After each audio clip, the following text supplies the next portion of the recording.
Smilers, hounds, death moths. What are these entities and where do they come from? You'll learn all this today on Video Game Vibes. I'm Grog Games. I'm here with my compatriot PatriotJax. Jax, say hello to everyone. Hello, everyone. What was that? That was the intro. Did you not like it? I thought we'd do something different. No, that's fine. Maybe definitely put some music in over that bit. Oh, maybe I will. We'll see what happens. Oh man, Jax, another good pod. Loving it. Why don't we start? What's been going on with you, buddy? I suppose not too much. I'm back at work and stuff, from my maternity leave, with the baby and stuff. So it's sort of back to normality, or like new normal. Heard all that stuff during COVID, but no, new normal, being a dad and back at work and stuff. And the other flip side is I've been playing a lot of Splatoon when I get a minute. Yeah, Splatoon came out. Just briefly, we won't go on a 10-minute tangent, but how does it compare to the old Splatoon 2? It's the same, but it's very much, they haven't changed too much to make it more annoying. They've kept the good stuff. They've definitely gone out their way to make the campaign better, because it was the weakest part of the game, in my opinion. Oh, really? But I've got originally they had the original splat bow, the tri-stringer, and I just couldn't get on with it, and I was really disappointed because I love bows. But now there's this other one that I've unlocked that I've started using, and I'm amazing with it. The Reflux. Oh, Reflux. Amazing. Wow. Yeah. And it's more short range than that, but so like a shotgun? Like a shotgun? No. It's like a bow, but it's more, you get more ink on the ground, and it's sort of shorter range. Yeah. But you still have to aim. It's not a shotgun sort of thing. But all the same, I'm having a great time with it, and I'm really glad that I kept going. When I unlocked it, that I gave it a go, because I recommend the Reflux to anyone that likes the bows. You've heard it here first, guys. Reflux is the superior weapon in Splatoon 3. That is our stance here on Video Game Vibes, and we will not change it. I need to make a whole video on it, really. Yeah, really, just straight up. Yeah, that's good to hear, Jax. I'm glad you're well, baby, and all that stuff. How are you doing? I'm doing okay. Yeah, I'm doing all right. I don't have a ton to report either. Just same old working and stuff. But I have recently started playing Fable 1 again. Have you played any of the Fable games, Jax? No, I didn't know how many there were originally, because they were on the original Xbox, I want to say. Is that right? The first one was, yes. I heard they were great games, and then I heard that they were either making a new one, or they were remaking, or something. Right? I can't confirm, because I thought the company's not there anymore. If anyone knows, please let us know if you're, on the YouTubes watching this in the comments. But yeah, I thought, it's not Lionsgate. Lionsgate is the theater company, the movie company. I don't know, whatever the company was. Yeah, I think it went under, so I don't think they're making a new one. But anyway, to back up, yeah, I love Fable a lot. I've been playing Fable 1 again. Apparently, they don't have Fable 2 or 3 on Steam, which is very unfortunate, because I really want to play Fable 2. That's my favorite one out of the three of them. Okay, yeah. Fable 4 is coming to the Xbox Series X. What? When? What? What? No way! Seriously? Yeah. Does it say a date or anything? The viewers need to know. And myself included. It's been in development. Was in development back in 2020 from Playground Games. Playground Games. I don't think that was the original company, so they must have switched or something. Yeah, there's a whole teaser trailer, bro. Get with it. What? Okay, alright, sweet. Get to make a video reacting to Fable today, baby. It's gonna be an RPG, like, bro, come on, get on. To be fair, there was a lot of stuff that was announced. They had, like, the Nintendo Direct that dropped, and then the State of Play, which, I don't know if it was the same day or, like, same weekend, but a lot of stuff you saw, like, God of War Ragnarok trailer, with Kratos fighting Thor, that was cool. There was, big news, Sonic Frontiers looks good now. Oh, it actually looks good. Do you think? Have we changed our stance? Have you seen the latest trailers? It's kind of, it's almost had like a redemption arc before it's even come out. Really? Okay, what is the redeeming quality that it now has that it did not have before? Like some of the new trailers and the gameplay, like, it genuinely looks, I don't know, it looks a lot more encouraging than what we saw before, when it looked sort of empty and stuff like that. I'm just very encouraged by the latest trailers. That's good, yeah, because I remember that. I think that was our biggest gripe before, was that it just looked so freaking empty. Like, everything was just so far away from each other and didn't make any sense. But good, I'm glad. I'm so happy for you, and I'm sure that it's going to be just as amazing as everyone says it's going to be. I think people like video game fans, we should always temper our expectations. We're in this sort of sphere where we hype up every single, like, sequel or, like, game franchise to be this big thing, and if it doesn't live up to those, like, ridiculous expectations, it becomes disappointing, which is a real shame. Yeah, especially if you're the developer, to see people crap on it for one reason or another, unless it's justified.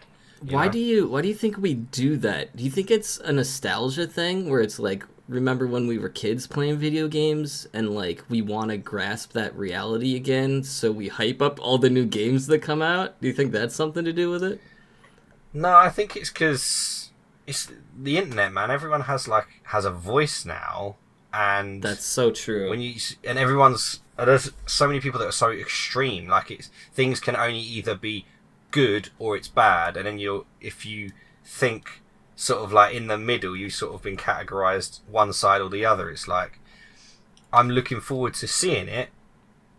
Like, I could be disappointed, but at the same time, it's like, it shouldn't be the be all end all of, like, you shouldn't be so hyped up for it that if it doesn't meet those high expectations, you pan it. You know, like the people that review bomb the games when they drop and stuff like that. I can't wrap my head around negative. That doesn't help anyone, really. Yeah. No, it really don't. I'm trying to think. There was one other thing. What was the Breath of the Wild 2 trailer? It's dropping. Yes! May. Yes! I almost forgot to talk about it. Oh my gosh. Let's go. I did see that. I watched the whole Nintendo Direct, so I think I cried a couple times. I don't remember to what, but I think I did.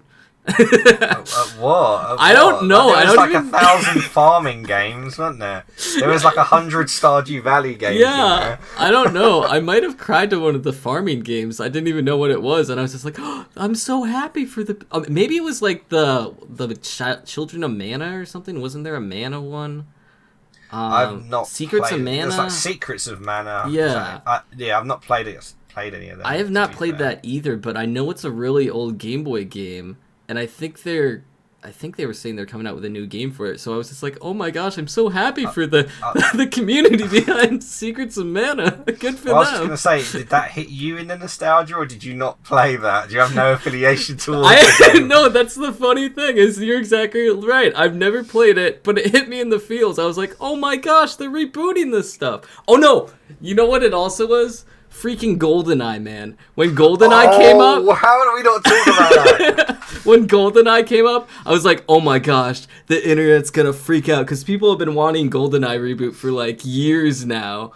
Not reboot, but, like, you know, remaster, and they're able to play. You want, like, a soft remaster with online remaster. Play. And the Switch version, specifically, say they're gonna have online play. I can't wait. I genuinely cannot wait. Down. Because you get to play that game without the awful controls with the N64 controller. Yeah. Oh my gosh, the N64 controller was so ridiculous. It's so big and bulky. One of the worst controllers ever for like a console that was amazing. Like, how did we get through that console? I don't know. I really don't know. I have no idea. I never had one, but I mean, I played it all the time. And old Smash Bros. Can't even with old Smash Bros, dude. Not with that controller. That is what's going on with us, ladies and gentlemen, lately. That's all the news and, personal life stuff. But now that we got that out of the way, let us talk about the Backrooms. This is a special episode where we are not necessarily focusing on a single game that revolves around the Backrooms, but rather the full experience of the Backrooms and how has it affected indie games and video games in general, which I thought was a good topic for us. Actually, it was your idea, right, Jax? Yeah, I think we were sort of discussing what sort of thing we were going to talk about next, and we were both really interested in the Backrooms and the Kane Pixel videos and all that sort of stuff, and we played a couple of the games. So while it's fresh in our minds, I thought we'd take you guys on a trip to the Backrooms in the form of this podcast. Yes, and for those of you who are somehow unfamiliar with the Backrooms, not sure how that's possible at this point because it's pretty mainstream, I think so anyway. We will give you a brief overview of what the Backrooms are before we go any further, I guess. So, I'll start. Jax, feel free to, interrupt me at any time with this explanation. Sorry, I have a bad habit of doing that anyway, so I'll do my best not to. But we'll, crack on, mate. Oh, no, you should. Alright, so, essentially, the Backrooms is more so not necessarily a parallel world, but either a parallel world or alternate dimension.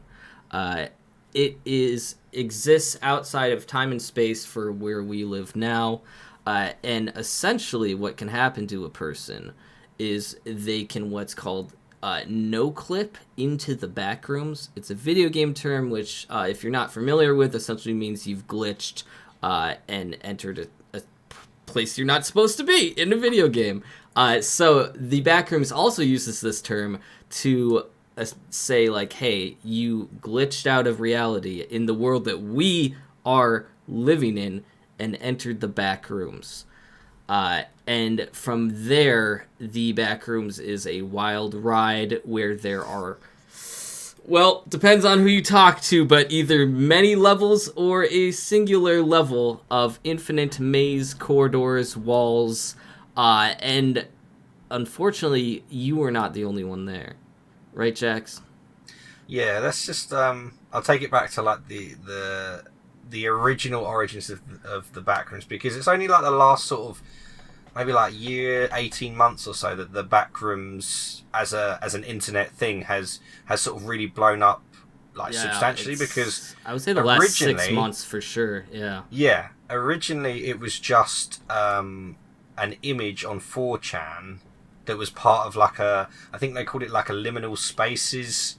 I don't know if it was like a contest or whatever, or like sharing art of what they call liminal spaces, which is just like photos of just different areas and stuff that were sort of off-putting and stuff like that. And one of them, was of an office-looking area that had bright yellow fluorescent lights, moist carpet, and it had just a large batch of text that you've probably heard before if you've been involved in the Backrooms. It's just it's a picture of an unsettling angle, and that's all it was. It was like a creepypasta. Yeah. And that was all the Backrooms was. It was this one sort of thing, and then sort of over, like I say, the last 18 months or so, you've seen like YouTube videos and a whole community and fandom that has sort of got together and sort of expanded what the Backrooms is, and it's become this sort of massive thing, which is really cool. It very much reminds me of the SCP Foundation. It's that same sort of level. I feel like if the SCP Foundation's like community was like in the 2010s, then the Backrooms is like the 2020s version of that. That's a great way to phrase that. Yeah, I didn't think of that. Of course I thought of the SCP, but yeah, this is the new version of the SCP community, I guess. Not that the SCP community is dead and gone or anything like that at all. In fact, quite the opposite. I believe quite the opposite. The SCP community finally has a mainstream game. They had a few indie games before that you could, find on Steam, on itch.io and stuff like that. People create that stuff all the time, which is really cool. But there is a mainstream game that is out now. I just checked it. It's September 13th that it just came out. Secret Files, SCP Secret Files, which is really cool to see because it's like that community was essentially just a bunch of writers trying to make lore up, and it turned in this huge big community, and now they have a video game, which is really awesome. It's so cool that nowadays on the internet people can come together like that, can maintain enough influence in order to have create something like a video game out of their interests, right? Yeah, because the thing about it, and it's the same with the Backrooms, is that there's no sort of one single person ownership of that sort of idea, and that's sort of part of the cool thing about obviously the internet and the communities that can bring this stuff together. So no one person owns SCP as an idea. It's all these people who contribute ideas and stuff to the lore, and obviously they have admin people to sort of go through and sort of vet stuff that can then be added to the canon of the SCP. And now we have the Backrooms, where it's certainly not quite sort of to that standard, which I'll get onto later.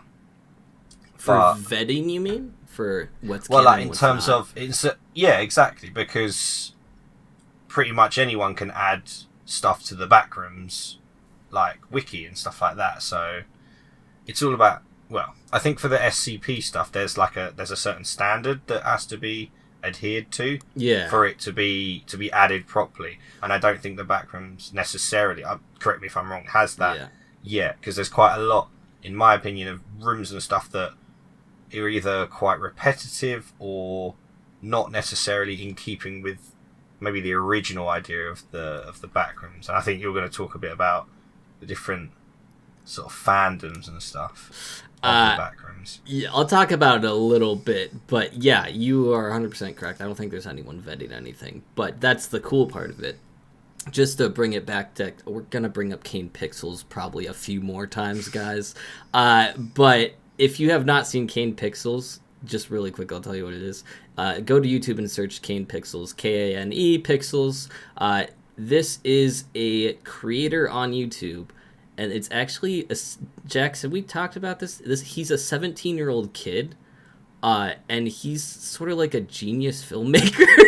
he made this whole lore with the Backrooms. He has a Backrooms series, and he did it in Blender. If you're not familiar with Blender, it's the software that they used in Toy Story, and he essentially made this whole entire series with Blender, and it blew up. Of course, it went viral. His first video, I believe, is at 38 million views or something like that. And he finally got enough funding where he's hiring actors now too. One of the latest videos, there's a few actors in their walk-down hallways, and it definitely had SCP vibes. Yeah, 100%. But just to back it up, so Kane himself has said in an interview with one of my favorite YouTubers, Wendigoon. If you haven't seen Wendigoon, you should check him out as well. He does weird lore stuff and weird history stuff.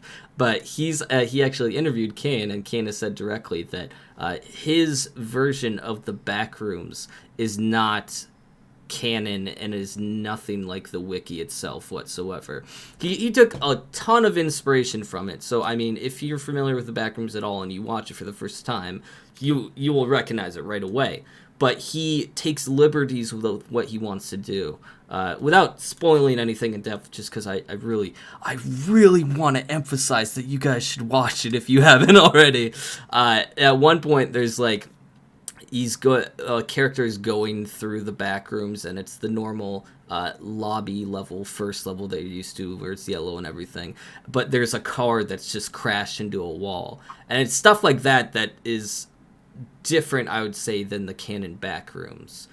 Correct me if I'm wrong, Jax, but that sound accurate? I feel like it's more like if you think about think of the Backrooms as like Star Wars as second, and Kane Pixels thing is like Rogue One. It's like a Backrooms story. So, yeah. What a great like metaphor.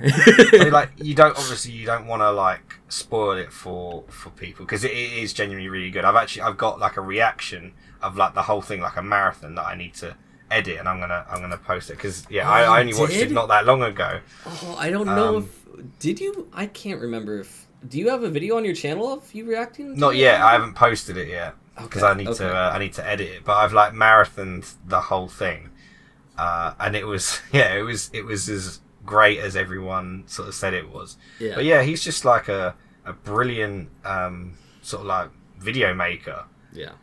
And yeah, it's like a found footage, very like 80s sort of style, analog horror type of movie about the Backrooms, and it's fascinating. And the videos, they all sort of correspond, they link back to each other in different ways. I think it's really clever, and like you say, like the later videos are like have actors and they look like proper professional and stuff.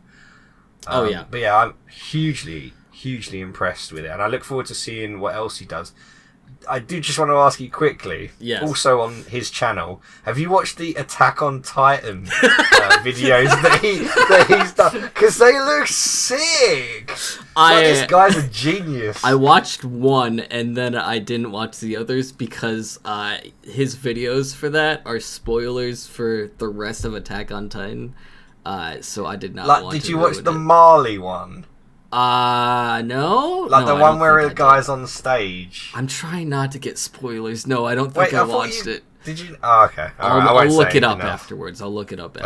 But it was just like genuinely like. Did it make you cry, Jax? Chef's kiss. It was excellent. No, it did not make me cry. Unfortunately, I'm sorry. Jax is still on the Attack on Titan kick. Clearly, I need to watch more like farming RPG games before I start tearing up. You know, like you. I'm not afraid to say I cried at Stardew Valley. Anyway, mate, you're not the only one on that one. Oh yeah, 100%. So in reference to the Backrooms, we have played a few different indie games this week. The first one I would recommend, you can find free on Steam, and it is called Da-da-da-da-da-da. I didn't have it up, but now I do. It is called the Backrooms Game Free Edition, and it is a free version of the Backrooms. And in this one, this specific game, Jax, you played this as well, right? This is not the one that you streamed. This was another free Backrooms game. Have you played this? I was going to say, no, I played Enter the Backrooms. Enter the Backrooms, yeah. The Complex. Which the Complex is basically like playing Kane Pixels' freaking YouTube videos. Yeah, it's like there's not a lot to it. You can run and you can zoom in like a camera, but like. Sorry, I know you were just going into yours. No, you're good. I want to hear about that because I did not play. But it literally looks almost like Kane Pixels' YouTube video. Like that's so scary. I didn't play it for long. And I didn't get very far, but it's very well done. But yeah, go back to yours. No, you're good. So the Backrooms Game Free Edition is a free Backrooms game you can find on Steam. It's not that long.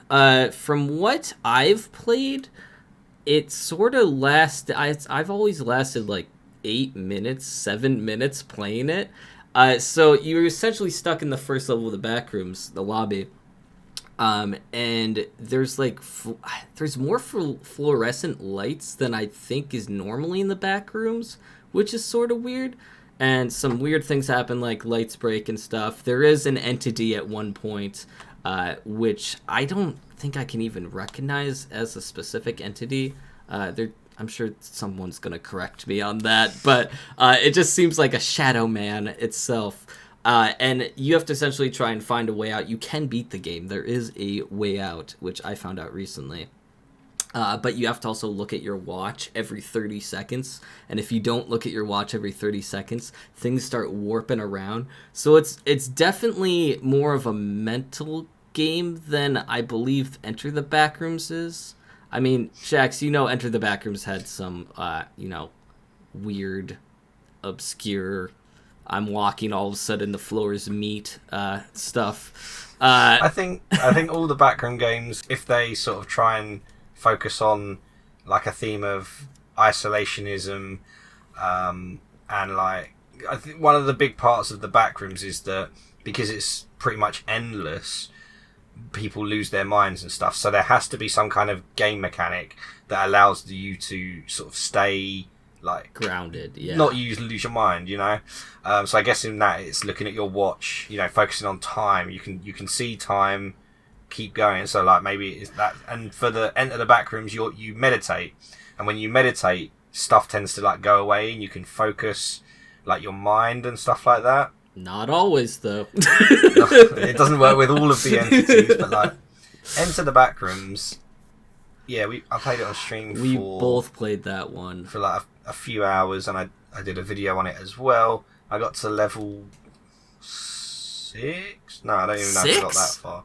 No, I'm not sure if I did. What was the cramped? No, I think I think I only got to Pipe Dreams actually, which is like the 3rd level. Because for those of you that don't know, so the lobby is the backrooms that everyone will probably know once they think of it. It's the moist carpet, the fluorescent lights, the endless maze, the yellow. Yeah, and at least going on the wiki.canon sort of list of normal levels, then level 1 is what they call the habitable zone, and then level 2 is Pipe Dreams, and that's where I think I got to, where it's very cramped, and I just tried to follow the pipes to get through, and then I got killed by a death moth or whatever. That was so funny. I was watching in stream. Oh my gosh, it was so funny too, because like 10 minutes before that I was like, I hope I see a death moth today. And then you got your wish, and I got freaking jump scared. It's so funny. Yeah, that game is also very good. That one's not for people that would like to play these games, Jax. That one was like $2 or something, right? I think I paid for that one. Yeah, it's very cheap, I think. Yeah, well worth that one it. Has like up to like 100 levels, I think. Like it tries to take you all the way. I'm very curious to know if anyone's actually. And I was thinking about this. I was like, oh, I just had a baby, but I would love to like just do I'm going to escape the backrooms and play like a super long backrooms game. And it's like you can't get out of the chair. Like challenge until you escape the backrooms. That's such a good idea. I know, but I can't. I need to go to work. You should do a subathon where you're not allowed to leave. Oh, that would be so cool. So I feel like someone's probably done it before, but I've never heard of anyone doing that. But that'd be awesome. So yeah, no, I was surprised. So I also played Enter the Backrooms again this last week, because like we said, we were trying to refresh our memory for the Backrooms and its influence on indie games and blah blah blah. And I had played prior, probably for like 2 hours, like last October, because it was Halloween and I was trying to find a scary game. And when I booted it up again this time, like this week, it said that they updated 50 sub-levels. And in my head, I was like, excuse me? What are you talking about? Last time I played, I also got the same level as Jax. Level 2, because the first level is actually level 0. But, it goes 0, 1, 2. I only got to level 2. What do you mean there's 50 sub-levels? What are you talking about? Like, I half think that maybe it's not true. maybe it's like, you know how Minecraft says, like, Herobrine's taken out of the game? Do you think that's what they did? They're just like, oh yeah, we had 50 sub-levels. Yeah, absolutely. See if you can find them. No, I think it's definitely genuine. And I can't believe that. That's so much effort. Oh my god, it would be ridiculous. I think, also, if they follow, like, a lot of the...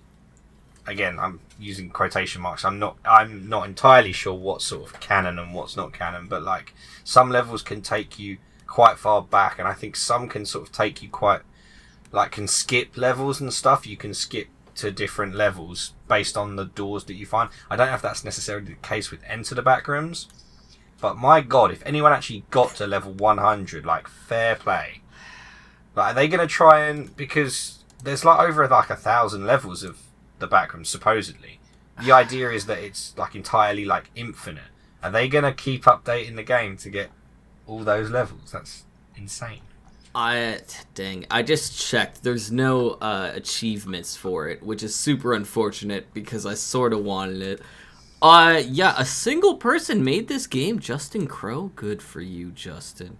Good for you. Oh, it's shout out. Yeah, it's it's $5, but completely worth it if all of those levels actually exist in the game.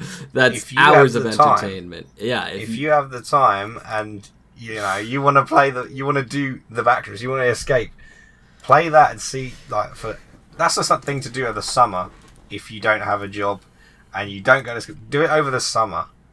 Like, just spend the whole summer trying to escape the Backrooms. And it saves too. So like when I freaked out because when I streamed it, I loaded up my old file and I was on level 3 and I was like, God, no, get me out of here. I do not want to start on level 3. That's ridiculous. I'll start a new game. Thank you very much. So it continually saves your progress, so you will be on the same terrifying level. So you can just keep climbing.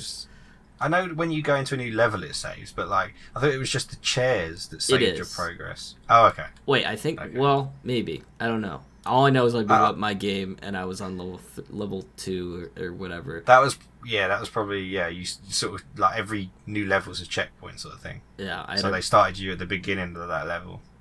I had such a mental breakdown at that level. I just can't. Anyway, moving on. Jax, can you tell me about the complex and how it relates to the Backrooms games that I have played? Be honest, I didn't play a lot of it, but just visually, it was just very, very cool. Like I said, it is literally like watching the Kane Pixels YouTube videos, but you're just walking around. I didn't see any entities.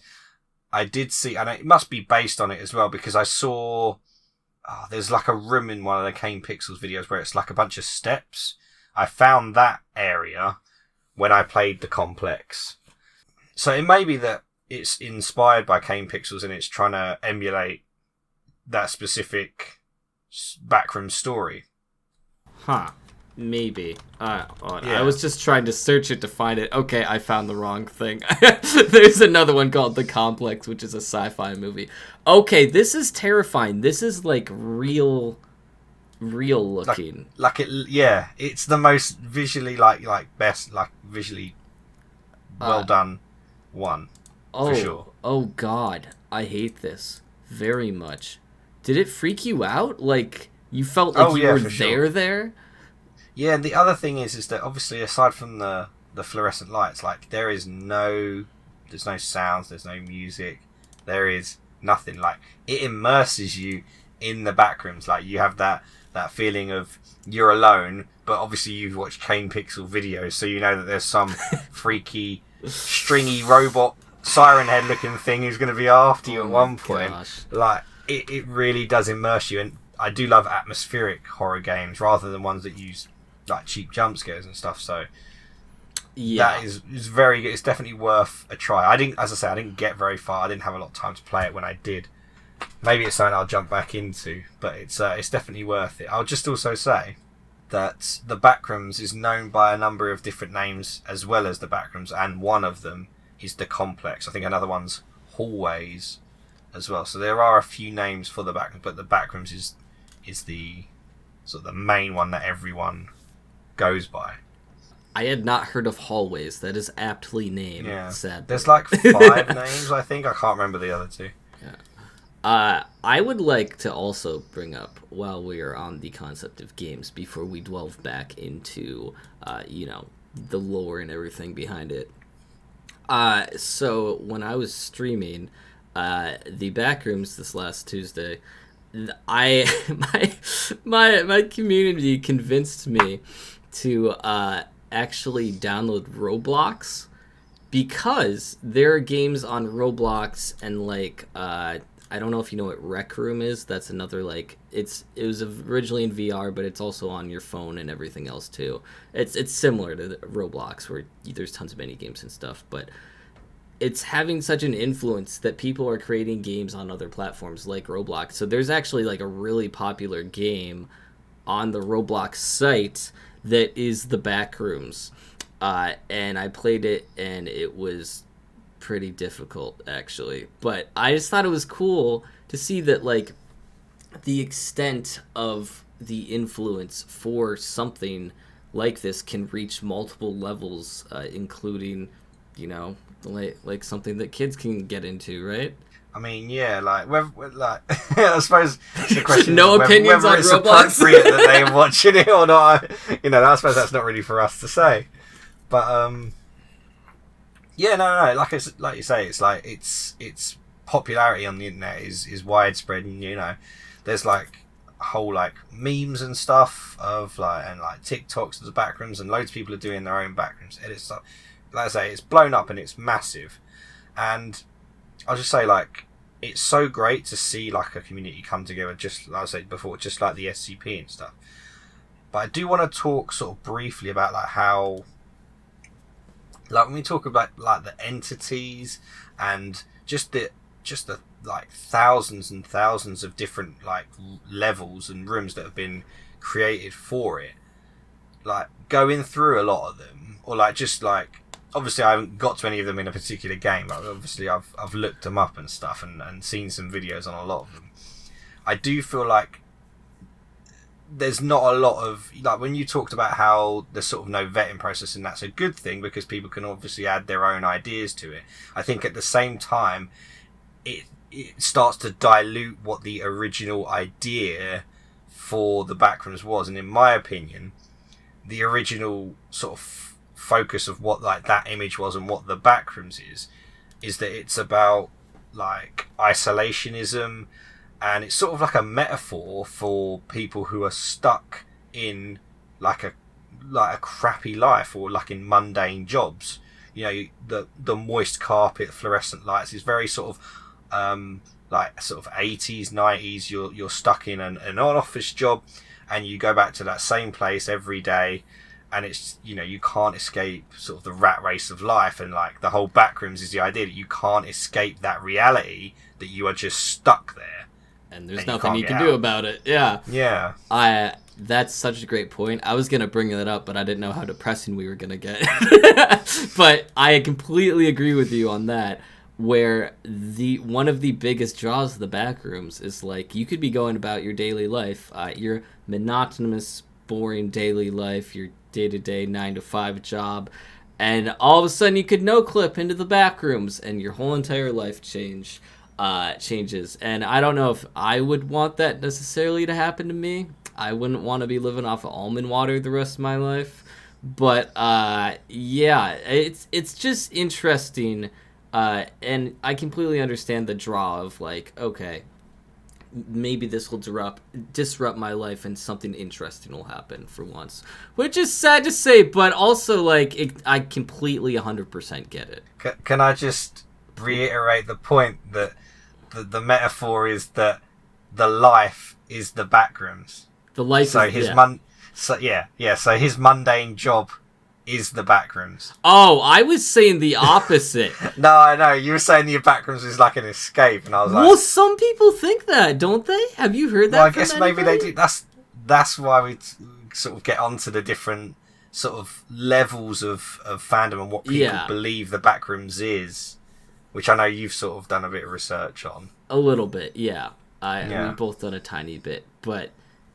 Yeah, so to back up your point, you are saying that some of the stuff that people are writing essentially makes the Backrooms not as scary, or gets rid of the original point for it. I am assuming that you're talking about like some of the levels, and once again, this is depending on canon, non-canon stuff, your opinion, exactly, blah, blah, blah. But there's certain factions that live on certain levels of the Backrooms, and you're saying that dilutes from the fact that the Backrooms is scary now because so many people are lost to it, at least to the extent that they can make factions of people, right? Level 22 from, this is the wiki dot, which is Ruins Left Behind. This is just one I've just sort of found and looked up about, and it's sort of an idea that, yeah, like, don't get me wrong, the Backrooms, with the idea that there are so many people who have no-clipped to the point where there's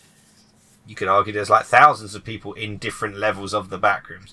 But this one idea that like there are factions and groups living in the Backrooms, like in a particular level, and that are grouping together, and like I don't know, I just that whole idea to me doesn't scream the Backrooms.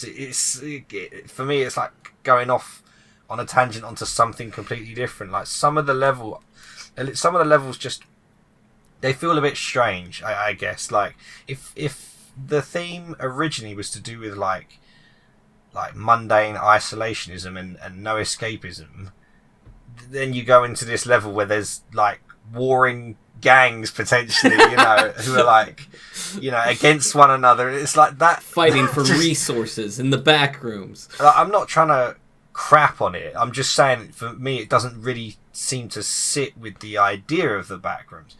And that's where I'm sort of talking about how like I think that the SCP they had like at least I don't know admins for the official canon site or whatever had some sort of standards that people had to adhere to if that particular SCP idea was to be added and made canon to the series and the index of all the SCPs that it had. And I think the Backrooms, obviously the community and stuff, it's in its infancy. It's not where the SCP is. Oh, of course not. Yeah. But I think something like that would probably be really good for the Backrooms, because if it's the case that anyone can add stuff to the Backrooms, you could add literally anything to it. Like there was one that was like a pizzeria, and I was like, that's kind of... Yeah. Am I the only one who's going to think that's FNAF inspired? And I'm like... Oh, it definitely was. And there's arcade machines there, and I'm just like...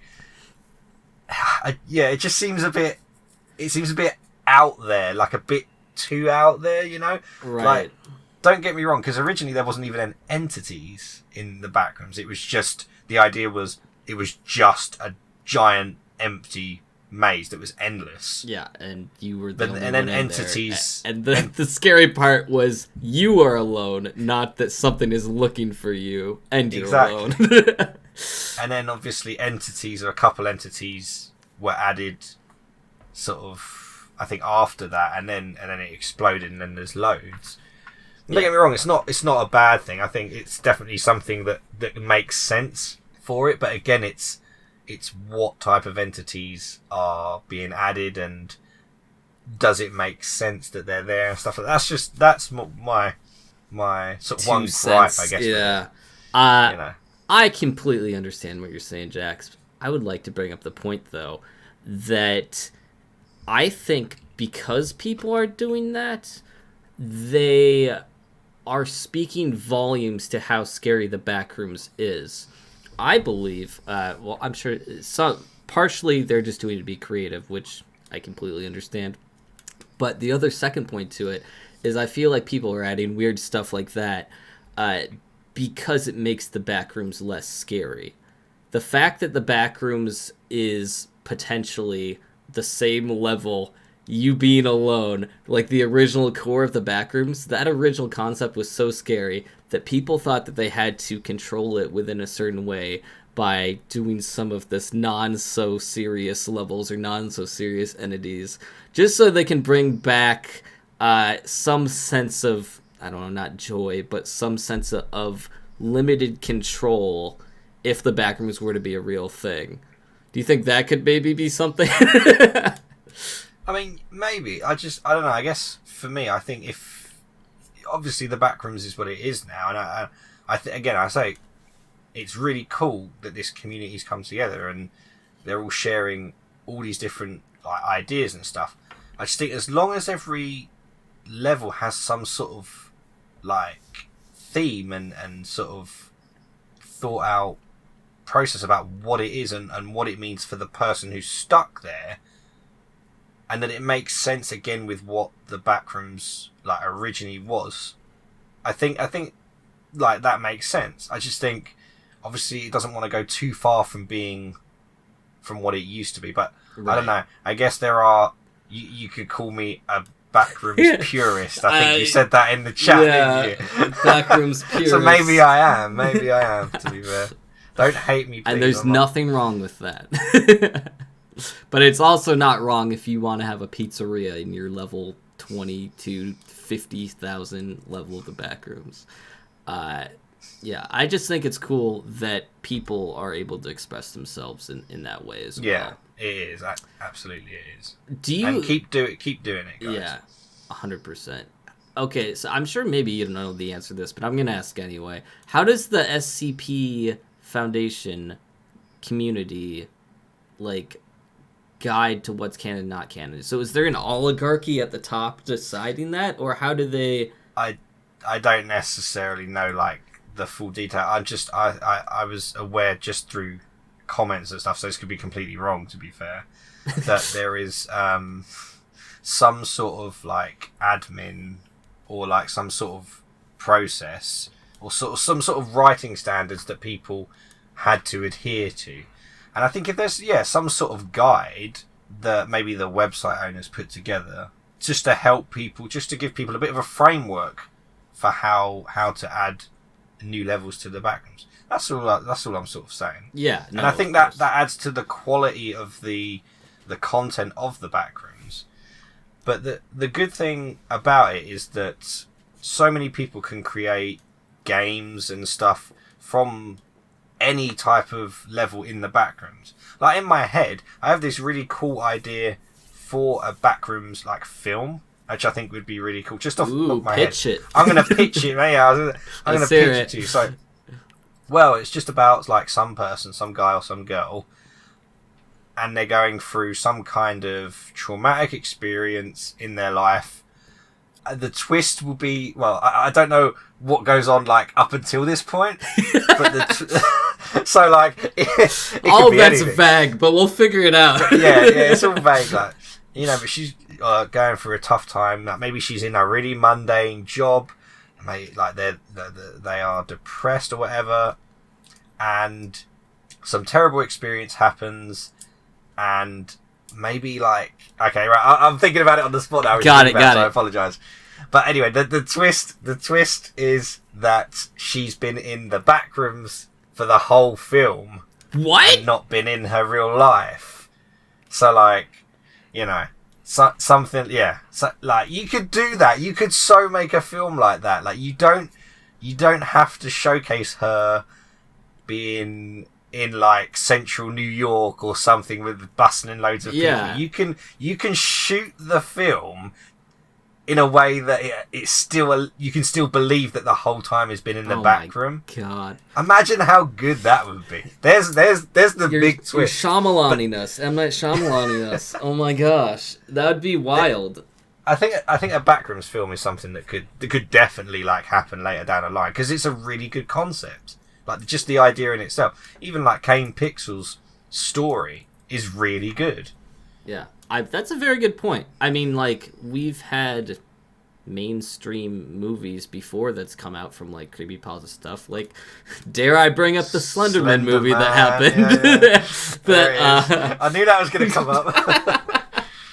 But, well, yeah, we won't say anything more about that. But point being, it happened. So it's possible that Backrooms could have an actual canon movie at some point. But yeah, it's just cool that the possibilities there. I did not know you wrote a movie script, Jax. This is such a good surprise for the pod. What a great way to end the pod by hearing that. Oh my gosh. Next time, maybe we'll write the whole thing together on the podcast. Side episode? Who knows? We'll find out. Well, you can fill in the gaps between, like, the star and the twist, and I got the twist. Okay, that sounds good to me. So, in order to wrap up the podcast, Jax and I are both going to pick one entity from the Backrooms and tell you a little bit about it for funsies. I can go first if you would like me to, Jax. Go for it. So, Jax, first off, I just picked a random one which sounded interesting. Okay. I picked on this list number 50, the Numbed Man, and as soon as I clicked on it, said, hey, don't read this unless you want to encounter this entity. So, I might, not want to read this, but we're going to do it anyway. I'm now exposing all of you to the Numbed Man. man. The I got numb shivers. man knows so much about you as you know about it. If you know nothing about it, it will know nothing about you, and would thus never encounter you, but it's already too late for... Oh my god! Why are you reading this, bro? You know his name, so he knows yours. The more you read this page, the more you will know about him, and easier it will be for him to find you. He will learn what you are like and what your weaknesses are, where you are going, where you came from, and so on. At this point, he has a basic idea. Finish it. Oh, there's a description. Okay, I didn't even get to it. I apologise for anyone that gets found by the numb. I've forgotten his name already, thank God. The numb man tore out his own eyes in order to blind himself. Wow, okay, yep. So essentially, he can find us. So I apologize. I hope the numb man finds you well. Jax, that was mine. That one was pretty creepy. I thought that was creepier creepy. than I thought it would be. I regret not doing death moths. Jax, read me an entity, quick. I will go with one that's more sort of familiar for a lot of people who can't get past sort of levels 1 to 5, and that's the Skin Stealers. Oh, Now, no. me reading this entity does not mean we're all going to die gruesome deaths if we enter the Backrooms. The Skin Stealers, as the name suggests, are large humanoid entities that can wear the skin of the victims as a disguise. Gross. And they eat human flesh when in a hunger state and otherwise roam aimlessly, and if they do not need to eat. Their blood is translucent and they can mimic human speech. So, if you are in the Backrooms and you hear someone, it is likely that it is not what you necessarily think. It is not a person. That's very creepy. I don't like that at all. You just went, because was that something in one of Kane Pixels' videos? I swear someone heard someone, it was and it didn't end well for them. Yeah, it was when the scientist went off alone by himself, and so cool, that set where he's walking down what looks like a road, but it's just like a painted road and there's houses and stuff. Yes. Yeah, and that's probably a level as well. Someone asking for help, but yeah, that was terrifying. Dang. Yeah, so in my opinion, if you ever end up in the Backrooms, I would not consider, if you see someone else, I would not consider them a friend. Like, like 100%, that person is a threat and an entity of some kind. Be on your guard. Throw the almond water into their eyes and run for your life. Or don't, because that's a waste of almond water. It is now, after that lovely entity description, time for us to check the vibe for the Backrooms and Backroom indie games. I will let Jax go first, because looks like he's raring to go. Right, Jax? Oh, yeah. The Backrooms and the community that have built, like, the expanded version of it is incredible. Like, it's one of those really cool internet things that everyone can get involved in and stuff. And don't get me wrong, I talked about, like, sort of the quality and stuff and like standards and stuff like that, but at the end of the day, you can get, if this is something that really interests you, you can get involved, come up with like a good idea that still relates to like some of the Backrooms and what it is now, and sort of some of the themes of the original, and you know, creating entities and stuff like that. It's a really cool thing. So of course it passes the vibe check. If you happen to end up in there, no, it does not, and you need to find the super bright fluorescent lights, because that is your way out. Once you find the super bright fluorescent lights, that should be your exit. Bright lights. Try and find them, guys. The lights scare me the most. Oh my gosh. Well, that's my opinion of the Backrooms and Backroom indie games. I very much like seeing how everyone can create different games based on one singular thing. To bring it back to what Jax had said before, all of this came from a single picture that was on Reddit, right? So it's amazing to see how it's 4chan, I think. 4chan. We don't talk about 4chan. I think it's good to see how it blew up from one isolated picture. And I just think the concept and the idea of a whole community blossoming like that from a single thing is super cool. and I want to see more Backrooms games. However, I don't want any jump scares, so the Backrooms checks the vibe. The Backrooms game that I played does not check the vibe, in my opinion. I got so scared. I really want to play it more, but I can't do it, Jax. I really can't. So it sort of passed the vibe, and that's my answer. I can only stream them because like, I very much struggle to just sit down and record like indie horror games now. Because I need people in the stream. I need that motivational support right there and then. Or I'm certainly not gonna make it through the Backrooms like level 4, let alone level 100. I bet at like the last level, like things are just jumping out left and right, and it's just ridiculous. Anyway, I hope you enjoyed this Backrooms talk. It is now time to go to our last segment, which is Vibe versus. That is a canon thing we do now, which is do the call. That's part of the podcast lore now. Yeah, it's part of the lore now. Guys, I have some really terrible news. You have some great news. So if you listened to the last episode, I challenged Jax to Multiverses, the new fighting game that you can find for free on Steam that's really fun and has characters like Arya Stark and the Iron Giant. And oh my gosh, is that Bugs Bunny? Can I correct you? It's really not that great. Just for the record, it's really not that great. I played 2 practice games earlier today. We played one game before the one that counted because we had to play on the same team.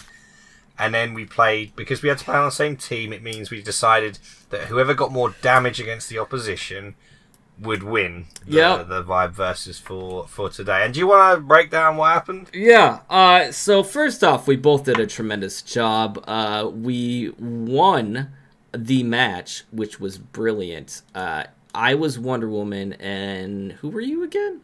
I've not watched Adventure Time, but the guy Finn. from Adventure Time. The guy from Adventure Time. Guys, please the guy from Fortnite!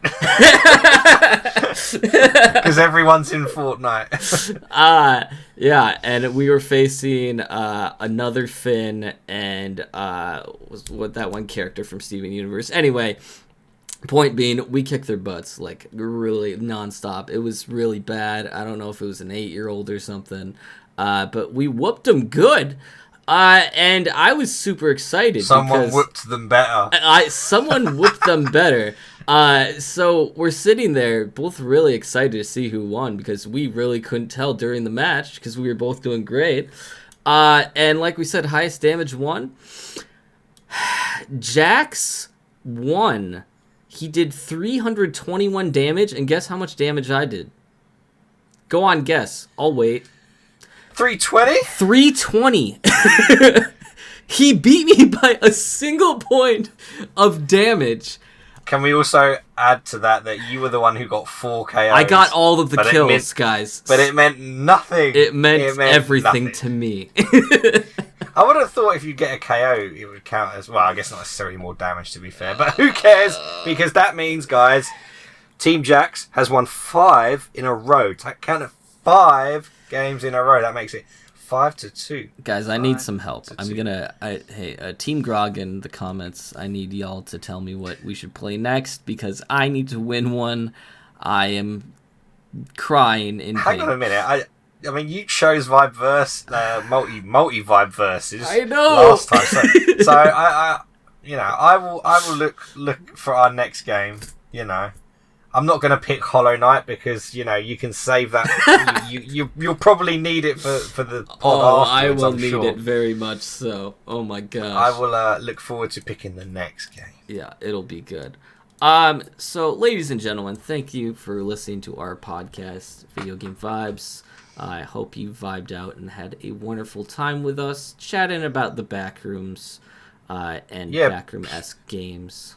Yeah, please let us know if you enjoyed this, because obviously it's not a video game focus as such, and it's a creepypasta. Yeah. No, there are video games obviously that we talked about, but let us know if you like this and you want us to maybe delve into sort of other internet things or pop culture things that interest you. Yeah. And if they interest us, obviously, maybe we'll dive into them.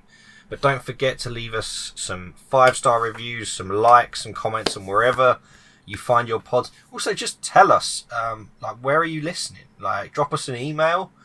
Let us know, what format you're listening to, because I'm just genuinely curious. And I don't look at the analytics, and I need to. SP, you look at all the analytics, so you need to do that. Yes. You need to tell me. I you say it was Amazon, a lot of it was Amazon Music, I believe, which was like 60% surprising. Shout out to Amazon Music listeners. Yeah, look at y'all. So good. Thank you, Jeff. Thank you. Yes, but we appreciate your support, and we're happy to have the podcast. Jax, I'm going to take us out by slowly reading the essentially description of the Backrooms. The paragraph that, everyone... The original paragraph, The original paragraph. Oh, take it away. The ending, yeah.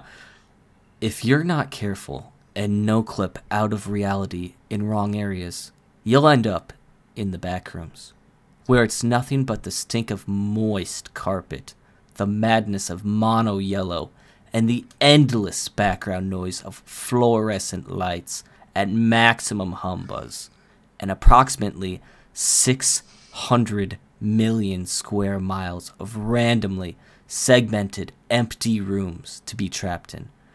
God save you if you hear something wandering around nearby, because it sure as heck has heard you. It was hell, I've said it. We can say hell, this is a PG podcast. That was excellent.